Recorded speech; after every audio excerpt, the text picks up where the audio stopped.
Hello everyone. Now I am going to complete the remaining topics of electricity in these slides. Here is the numerical from the topic resistance. Resistance के बारे में हमने last slides में पढ़ा था। मेरे पहले के जो वीडियो मैंने डाला था उसमें रेसिस्टेंस के टॉपिक के बारे में डिटेल में मैं बताई थी, रेसिस्टेंस का फॉर्मूला भी बताई थी। अब ये इसमें रेसिस्टेंस के न्यूमेरिकल के बारे में है। इस टाइप के न्यूमेरिकल 10th बोर्ड एग्जाम में पूछा जाता है। ये क्वेश्चन मैं पहले पढ़ूंगी, उसको एक्सप्लेन करूंगी, फिर उसका सॉल्यूशन बताऊंगी। A wire of given material having length and area of cross section A has a resistance of 4 ohm. एक वायर है किसी भी गिवन मटेरियल का, उसका लेंथ L दिया हुआ है, उसका area of cross section A दिया हुआ है और उसका रेसिस्टेंस 4 ओम है। Next, what will be the resistance of another wire of the same material having length L by 2 and area of cross section 2A। अब ये पूछा जा रहा है कि किसी दूसरे वायर का रेसिस्टेंस क्या होगा जिसका कि लेंथ L by 2 है और area of cross section 2A है और ये वायर सेम मटेरियल का बना हुआ है। एक्चुअली सेकेंड कंडीशन में लेंथ हाफ है, half of the previous condition, and area of cross section double है from the previous condition. So for the first wire we have written the formula R1 is equal to rho L by A. R1 stands for resistance for the first wire and rho is the resistivity, L is the length of the wire and A is the area of cross section of the wire. This is the formula of the resistance. Now for second wire के लिए R2 क्या होगा? R2 is equal to rho into L by 2 upon 2A. That is given in the question. So after solving this, we are getting equal to 1 by 4 into rho L upon A. It means that it is 1 by 4th of the resistance of first wire. That is, resistance of the second wire is equal to 1 by 4th of the resistance of the first wire. And it is given in the numerical that resistance of the first wire is 4 ohm. So we can say that resistance of the second wire will be 1 by 4th of the first wire, that is 1 by 4 into 4 equal to 1 ohm. So the resistance of the new wire, that is the resistance in the second case, will be 1 ohm.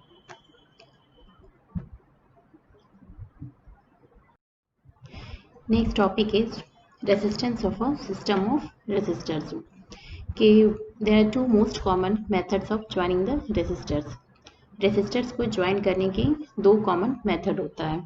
पहला है जब हम resistors को series connection में join करेंगे, दूसरा होता है जब हम रेसिस्टर्स को पैरेलल कनेक्शन में ज्वाइन करेंगे।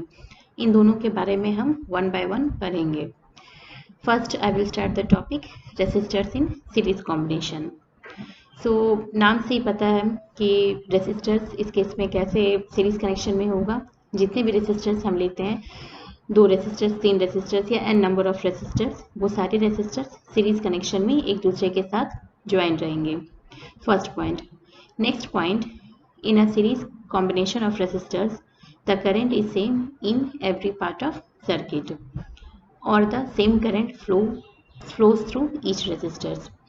सीरीज कॉम्बिनेशन में जितने भी रेसिस्टर्स होंगे, सारे रेसिस्टर में सेम करंट पास होगा, या हम कह सकते हैं कि ओवरऑल कंप्लीट सर्किट में सेम करंट ही पास होगा। ऐसा नहीं है कि एक रेसिस्टर में करंट की वैल्यू कम है तो दूसरे में ज़्यादा, ऐसा नहीं होगा। जितने भी रेसिस्टर्स हम यूज़ करेंगे सब में करंट की वैल्यू सेम रहेगी। ये फर्स्ट पॉइंट है, ये सेकंड पॉइंट है। नेक्स्ट थर्ड पॉइंट इसमें क्या है कि potential difference, total potential difference of the circuit, ये बराबर होगा किसके? Sum of the individual potential difference across each resistors. मतलब कि यहाँ पे हमने एक फॉर्मूला लिखा है V is equal to V1 plus V2 plus V3। यहाँ पे V है total potential difference of the circuit, V1 है potential difference across first resistor, V2 है potential difference across second resistor, V3 है potential difference across third resistor. So in series combination हमें 3 point पे ध्यान देना होगा. सबसे पहला पॉइंट कि रेसिस्टर्स को सीरीज कॉम्बिनेशन में रखना है. दूसरा point, throughout the resistors और throughout the circuit current की वैल्यू सेम होगी. तीसरा पॉइंट, जो टोटल पोटेंशियल डिफरेंस होगा that will be equal to potential difference, sum of potential difference across each resistors.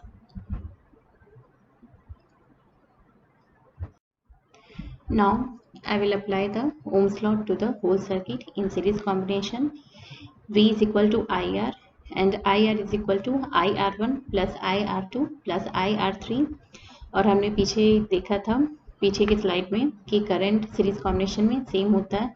So current की value I common लेके R1 plus R2 plus R3. सो यहाँ पे I cancel हो जाएगा दोनों साइड में, लेफ्ट साइड में और राइट साइड में.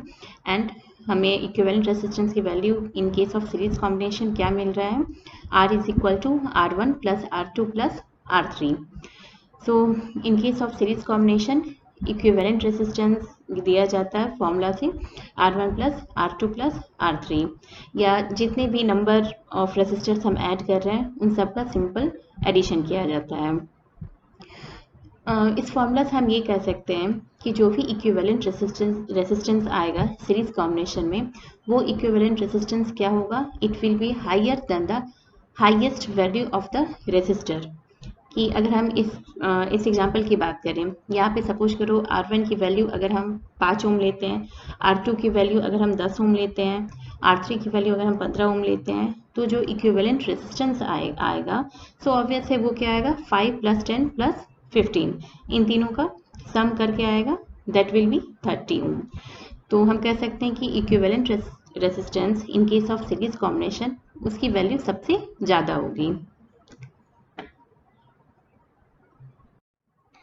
अब ये प्रॉब्लम बेस्ड है on series combination, resistors in series combination के टॉपिक पे. इस प्रॉब्लम में क्या कह रहा है कि an electric lamp whose resistance is 20 ohm and a conductor of 4 ohm resistance are connected to a 6 volt battery. कि एक इलेक्ट्रिक लैम्प है उसकी रेजिस्टेंस की वैल्यू 20 ओम है, एक कंडक्टर है उसकी रेजिस्टेंस की वैल्यू 4 ओम है, और ये दोनों ही कनेक्टेड है किससे, 6 वोल्ट बैटरी से कनेक्टेड है. नेक्स्ट है calculate the total resistance of the circuit. इस पूरे सर्किट का टोटल रेजिस्टेंस कैलकुलेट करना है and potential difference across the electric lamp and conductor. और इलेक्ट्रिक लैम्प के अक्रॉस कितना पोटेंशियल डिफरेंस होगा और कंडक्टर के अक्रॉस कितना पोटेंशियल डिफरेंस होगा वो भी कैलकुलेट करना होगा. So now will see the solution. The resistance of the electric lamp दिया हुआ है 20 ओम का, resistance of conductor in series combination दिया हुआ है 4 ओम का. तो ये दोनों ही सीरीज कॉम्बिनेशन में होने के कारण इसके टोटल रेजिस्टेंस कितना होगा 20 प्लस 4 दैट इज 24 ओम का होगा. फिर उसके बाद है कि पोटेंशियल डिफरेंस की वैल्यू दिया हुआ है 6 volt. Now with the help of 6 volt potential difference and 24 ohm resistance current हम निकालेंगे I is equal to V by R. तो यहाँ पे वोल्टेज है 6 वोल्ट, रेजिस्टेंस है 24 ओम.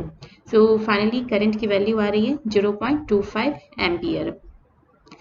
तो जैसा कि फर्स्ट पार्ट इस क्वेश्चन में फर्स्ट पार्ट में पूछा गया कि what is the total resistance of the circuit, हमने total resistance of the circuit 24 ohm निकाल लिया.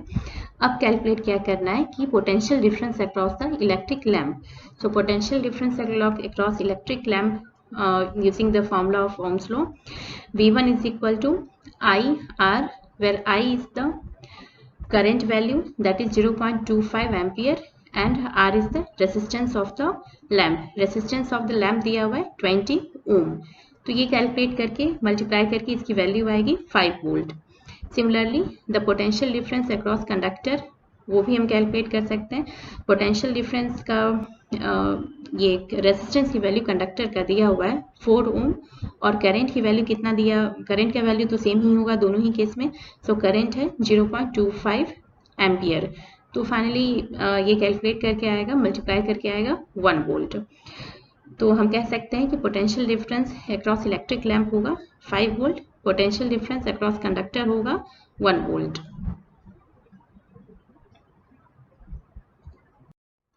Now coming to the next topic.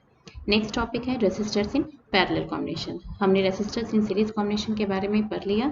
अब नेक्स्ट है resistors in parallel combination.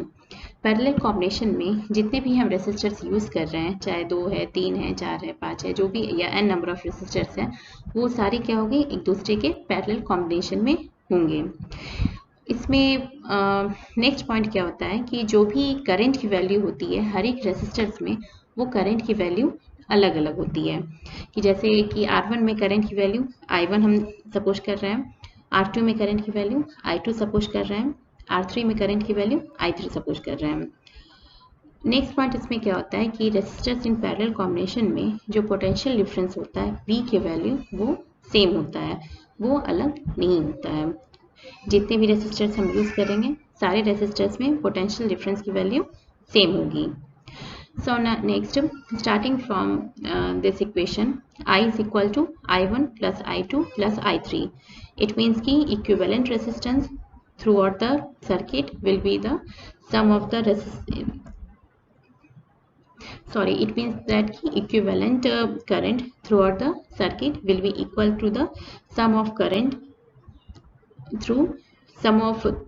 through all the resistors. I is equal to I1 plus I2 plus I3. Let R be the equivalent resistance of the parallel combination of resistors. तो यहाँ पे क्या है कि I is equal to V by R1 plus V by R2 plus V by R3. In parallel combination, V is always constant. Next, V by R is equal to V by R1 plus V by R2 plus V by R3. Then I 1 upon R equal to 1 upon R1 plus 1 upon R2 plus 1 upon R3. इसका मतलब क्या है कि जो भी equivalent resistance आएगा इन case of parallel combination, उसकी value क्या होगी, इंडिविजुअल रेसिस्टर्स की वैल्यू से, रेसिस्टर के रेसिस्टेंसेस की वैल्यू से वो हमेशा कम रहेगा. कि सपोज करो अगर हम R1 की वैल्यू 5 ओम ले रहे हैं, R2 की वैल्यू 10 ओम ले रहे हैं, R3 की वैल्यू 15 ओम ले रहे हैं, तो जो इक्विवेलेंट रेसिस्टेंस आएगा उसकी वैल्यू क्या होगी, इन तीनों में से ही कम होगा, इन तीनों से ही कम होगा.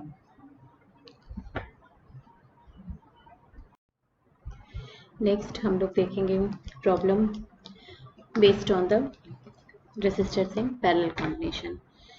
इस क्वेश्चन में हम suppose R1, R2 and R3 have their values 5 ohm, 10 ohm, 30 ohm respectively, which is connected to 12 volt battery.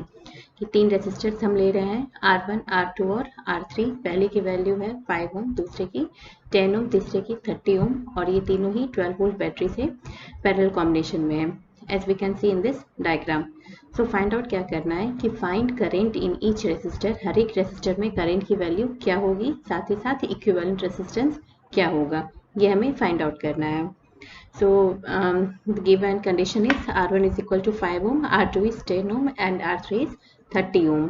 Potential difference is 12 volt and potential difference across all resistors will be same, that is 12 volt. हमने पीछे भी देखा था कि parallel combination में जो voltage supply होता है वो पूरे सर्किट में सेम होता है, बट करंट हर एक रेसिस्टर्स के थ्रू अलग अलग होता है. सो I1 की वैल्यू होगी V upon R1 equal to 2.4 ampere. I2 की वैल्यू सिमिलरली हम लोग फाइंड आउट कर सकते हैं 1.2 एम्पियर एंड I3 की वैल्यू 0.4 एम्पियर होगा. सो यहाँ से क्या है कि इक्विवेलेंट रेसिस्टेंस की वैल्यू कैलकुलेट किया जाएगा. 1 by R is equal to 1 by R1 plus 1 by R2 plus 1 by R3. ये सॉल्व करके इसका आंसर आएगा equivalent resistance R is equal to 3 ohm. Next topic है हीटिंग इफेक्ट ऑफ करंट. सो इसमें point है, first point, if the electric circuit is purely resistive, that is a configuration of resistors only connected to a battery, the source energy continually gets dissipated entirely in the form of heat. कि अगर electric circuit में complete एक configuration of resistors हम connect कर रहे हैं, तो जो भी सोर्स एनर्जी बैटरी के थ्रू दिया जा रहा है वो किस फॉर्म में कन्वर्ट हो जाएगा, हीट के फॉर्म में कन्वर्ट हो जाएगा, हीट एनर्जी के फॉर्म में कन्वर्ट हो जाएगा. इसको क्या बोला जा रहा है? इसको हीटिंग इफेक्ट ऑफ करंट बोला जा रहा है। इस इफेक्ट का यूज़ हम कहाँ कहाँ करते हैं? इलेक्ट्रिक हीटर में करते हैं, आयरन में करते हैं, ओवन में करते हैं और टोस्टर में करते हैं। नेक्स्ट पॉइंट है, let us assume I is the current flowing through a resistor of resistance R. ये एक रेसिस्टर में आई करंट फ्लो हो रहा है और वी क्या है? Potential difference applied across resistors, कि उस रेसिस्टर में पोटेंशियल डिफरेंस वी अप्लाई किया जा रहा है। टी क्या है? Time during which a charge Q flows across the resistors. So V into Q के फॉर्मूला से हम ये पता कर सकते हैं कि what will be the work done in moving the charge through a given potential difference. So the formula for the power input to the circuit में क्या पावर इनपुट जाएगा? उसका फॉर्मूला होगा P is equal to V into Q upon T. So हमने पीछे पढ़ा था कि Q by T क्या होता है? I, that is current. So directly P का power input to the circuit इसका फॉर्मूला हो सकता है P is equal to V into आई।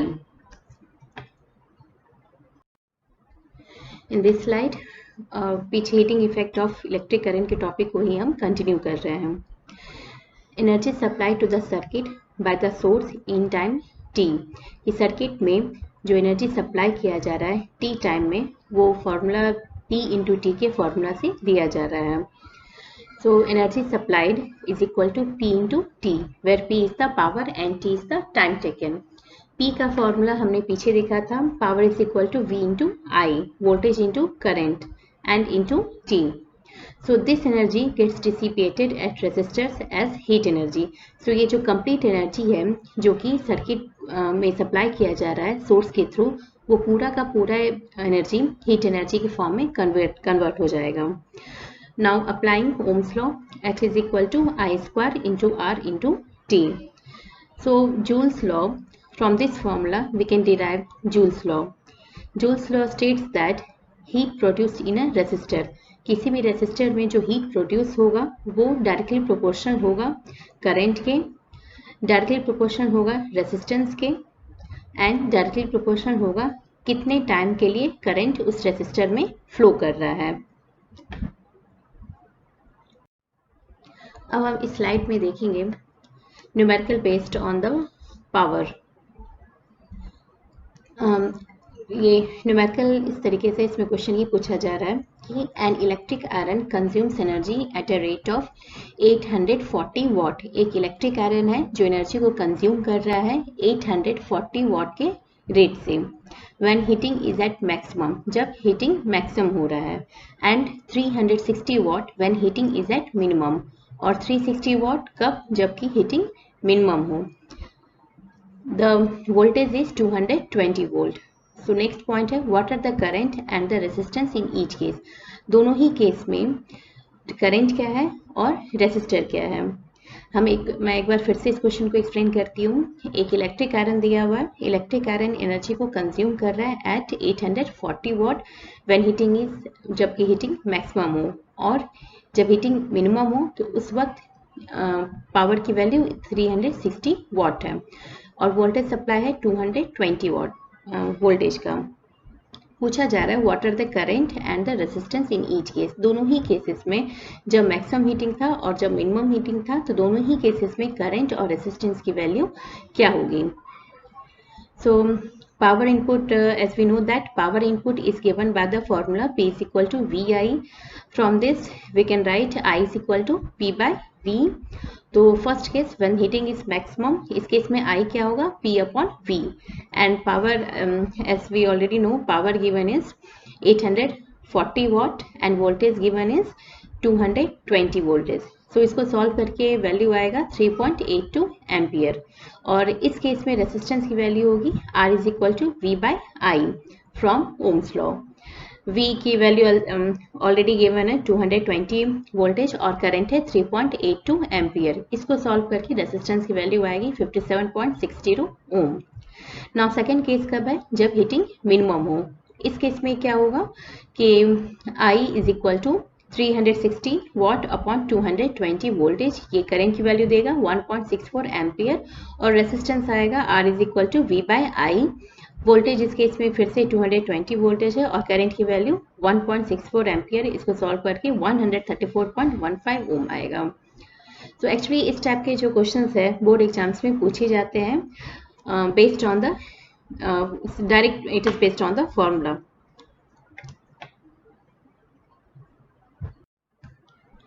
आगे हम देखेंगे कंपैरिजन ऑफ हीटिंग इफेक्ट कि हीटिंग इफेक्ट के क्या डिसएडवांटेजेस हैं और क्या एडवांटेजेस हैं। पहला पॉइंट है डिसएडवांटेज का कि because of heating effect of electric current energy is wasted in the form of heat in a conductor, कि कंडक्टर में हीटिंग इफेक्ट के कारण एनर्जी वेस्ट होता है and it is undesirable to convert a useful electrical energy into heat, कि जो भी electrical energy किसी भी कंडक्टर में दिया जा रहा है वो इलेक्ट्रिकल एनर्जी हीट के फॉर्म में काफ़ी ज़्यादा अमाउंट में डिसिपिएट हो जाता है। तो ये एक अनडिजायरेबल पॉइंट है। हम कह सकते हैं कि इस तरीके से इलेक्ट्रिकल एनर्जी का वेस्टेज भी होता है। नेक्स्ट पॉइंट है डिसएडवांटेज में the unavoidable heating can increase the temperature of the components and alter their properties, कि जो अनवांटेड हीट होने के कारण या अनअवॉइडेबल हीटिंग इफेक्ट होने के कारण क्या होगा कि ये जो भी कंपोनेंट में है उस कंपोनेंट के प्रॉपर्टीज़ को अल्टर कर सकता है, उस कंपोनेंट के प्रॉपर्टीज़ को चेंज कर सकता है। सो इस तरीके से हम कह सकते हैं कि this are the two disadvantages of heating effect. Next हम देखेंगे advantages of heating effect. The electrical heating effect is used in iron toaster, electric oven and electric kettle. Actually ये सारे जो इलेक्ट्रिकल डिवाइसेस हैं ये बेसिकली हीटिंग इफेक्ट की वजह से ही काम करता है, कि इन सारी डिवाइसेस में जो इलेक्ट्रिकल एनर्जी दिया जाता है वही इलेक्ट्रिकल एनर्जी हीट के फॉर्म में कन्वर्ट होता है और उस हीटिंग इफेक्ट की वजह से ये सारी डिवाइसेस काम करते हैं। नेक्स्ट पॉइंट है the heating effect is also use to produce light as in the case of electric bulb. Electric bulb glow करता है किसकी वजह से? Because of heating effect of electric current की वजह से, कि बल्ब में जो फिलामेंट है उसमें जो इलेक्ट्रिकल एनर्जी दिया जाता है वो इलेक्ट्रिकल एनर्जी क्या करता है, फिलामेंट को हीट करता है काफ़ी ज़्यादा टेम्परेचर पे और उसकी वजह से हीट एनर्जी भी प्रोड्यूस होता है, साथ ही साथ बल्ब का फिलामेंट ग्लो करता है। तो ये दोनों हैं advantages heating effect of electric current के। नेक्स्ट टॉपिक है working of N electric bulb, कि एक इलेक्ट्रिक बल्ब किस तरीके से काम करता है।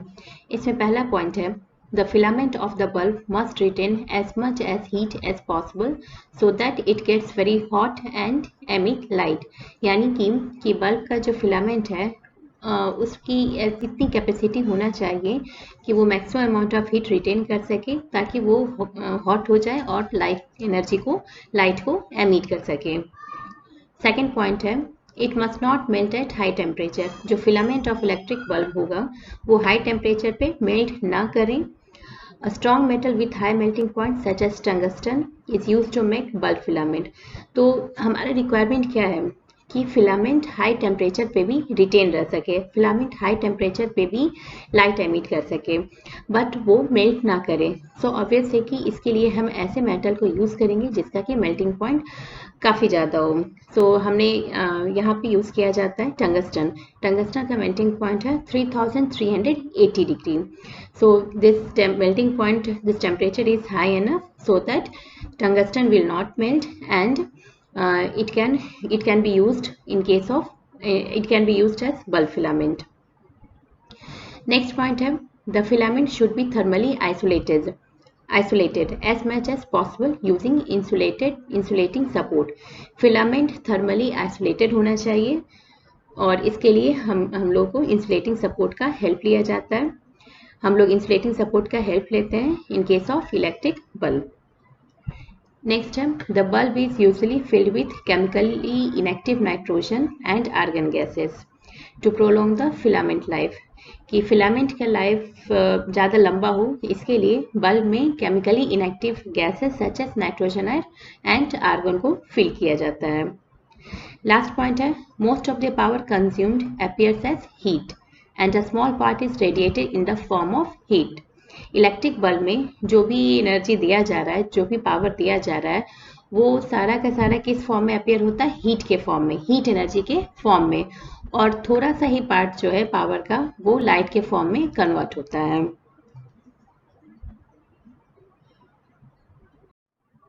अगला टॉपिक है working of an electric fuse, कि इलेक्ट्रिक फ्यूज किस तरीके से काम करता है। इलेक्ट्रिक फ्यूज किसी भी सर्किट को या अप्लायंसेस को खराब होने से रोकता है, कि इस तरीके से कि जब भी सर्किट या अप्लायंसेस में more than the required amount of current अगर फ्लो करे, चाहे वो किसी भी कारण से हो, तो वो उस करंट को आगे बढ़ने नहीं देता है। एक्चुअली इलेक्ट्रिक फ्यूज में एक वायर होता है, चाहे वो किसी मेटल का हो या किसी अलॉय का हो, उस वायर का एक फिक्स्ड मेल्टिंग पॉइंट होता है। सो सपोज करो कि एक fixed amount of current pass करना है किसी इलेक्ट्रिकल डिवाइस में, अगर उससे ज़्यादा करंट का फ्लो होगा तो जो फ्यूज में वायर होगा वो वायर मेल्ट कर जाएगा। तो इस तरीके से करंट आगे सर्किट में फ्लो नहीं करेगा और इलेक्ट्रिकल डिवाइस को डिस्ट्रॉय होने से बचाएगा। सो ये ओवरऑल फंक्शनिंग है या वर्किंग है इलेक्ट्रिक फ्यूज का। और the fuse use for domestic pipes are rated as, कि डोमेस्टिक पाइप्स में या डोमेस्टिक पर्पस के लिए जो भी फ्यूज यूज़ किया जाता है उसका रेटिंग होता है 1 ampere, 2 ampere, 3 ampere until 10 ampere like this. Next topic is electric power. Electric power का डेफिनेशन है कि rate at which electrical energy is dissipated और consumed in an electric circuit, कि किसी भी इलेक्ट्रिक सर्किट में किस रेट से इलेक्ट्रिकल एनर्जी डिसिपेट हो रहा है या कंज्यूम हो रहा है, यानी कि एक गिवन इलेक्ट्रिक सर्किट में किस रेट से इलेक्ट्रिकल एनर्जी का यूज़ हो रहा है या फिर इलेक्ट्रिकल एनर्जी कंज्यूम हो रहा है, उसको क्या कहते हैं? इलेक्ट्रिक पावर कहते हैं। इलेक्ट्रिक पावर का फॉर्मूला है P is equal to V into I. So already V is equal to I into R from Ohm's law, then it will be I square R, and again I is equal to V upon R, so it will be V square into R। Actually होता क्या है कि ये जो भी formula P का है power का, P is equal to V I square R या V स्क्वायर आर, इन तीनों फॉर्मूले पे छोटे छोटे न्यूमेरिकल्स एग्जाम्स में पूछे जा सकते हैं।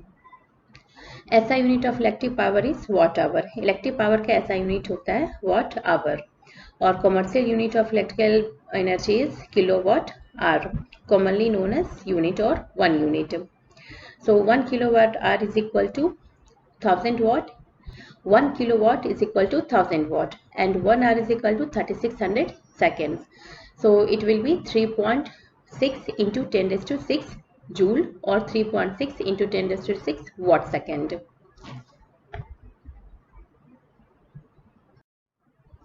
नेक्स्ट न्यूमेरिकल है प्रॉब्लम 7।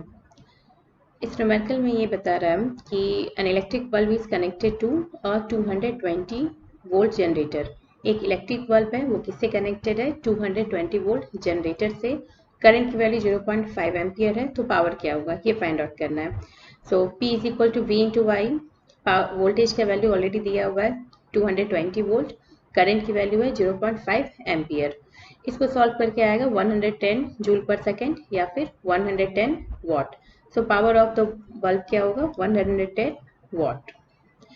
नेक्स्ट है प्रॉब्लम 8। इस प्रॉब्लम में कि एक इलेक्ट्रिक आयरन है, वो 1 किलोवाट पावर कंज्यूम कर रहा है एट 220 वोल्टेज सप्लाई पे। नेक्स्ट पूछा जा रहा है what will be ampere limit for fuse. Fuse का एम्पियर लिमिट क्या होगा? सो इसमें सिंपल हमें करंट की वैल्यू कैलकुलेट करना है using the formula I is equal to P by V। Power 1 kilowatt that is equal to 1000 watt, और V का वैल्यू दिया हुआ है 220 वोल्टेज, ये कैलकुलेट करके आएगा 4.54 ampere. In this case 5 ampere fuse must be use, कि इस केस में मैक्सिमम 5 एम्पियर फ्यूज यूज कर सकते हैं ताकि उससे कम का करंट पास हो सके। उससे ज़्यादा करंट पास होगा तो फ्यूज के जो वायर हैं वो मेल्ट हो जाएंगे और सर्किट में आगे करंट पास नहीं होगा। So this is the end of the electricity topic.